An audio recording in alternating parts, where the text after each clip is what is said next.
Ay, hello po mga idol. Update po tayo sa ating Angkalsiana jar. Ito po mga idol, medyo puno na.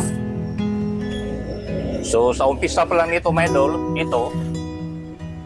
ito po ang kanyang umpisa. Ay, hello po mga idol, magandang umaga po sa atin lahat o araw. Sa araw na to ay January 29, 2026. So itong jar mga idol, inumpisahan ko na ito pag-ipon. So medyo matagal pa to mga idol mapuno. Kasi dito pa lang sa isang guhit. Ito. Pero marami-rami na rin po mga idol. So ito po ay January 2026 at marami na pong mga araw ang dumaan nito mga idol, ang nagdaan.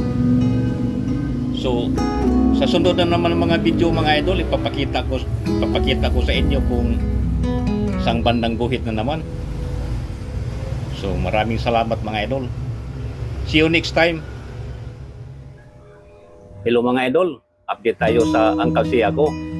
Noong March 29, 2026, dito pa lang siya. Ngayon, March 19, 2026, nangalahati na. Unti-unti, pero siguradong ipon mga idol. Target natin, mapuno ito sa sunod na mga buwan.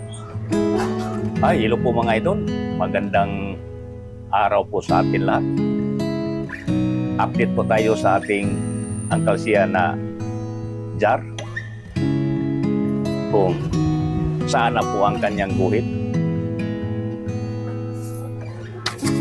Dito mga idol, itong guhit na to, unang guhit noong January 29, 2026. Pero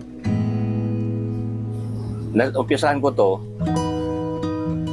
ang nalaala ko noong November. Umpisahan ko to noong November 2025. So dito, itong guhit na to, ito yung January 29, 2026. At itong pangalawang guhit mga idol, ito po yung noong March 19, 2026. So,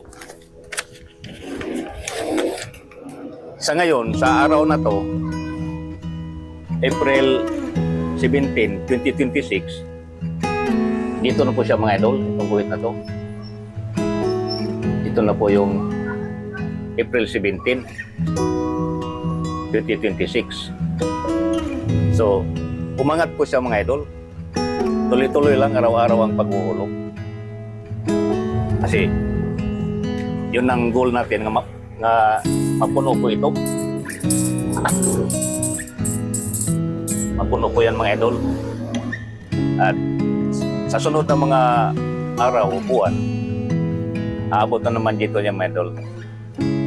So yun po ang i-update natin pag mapuno na. O kahit dito, update natin yan mga idol. So yun lang po mga idol. Hanggang sa sunod, i-update natin.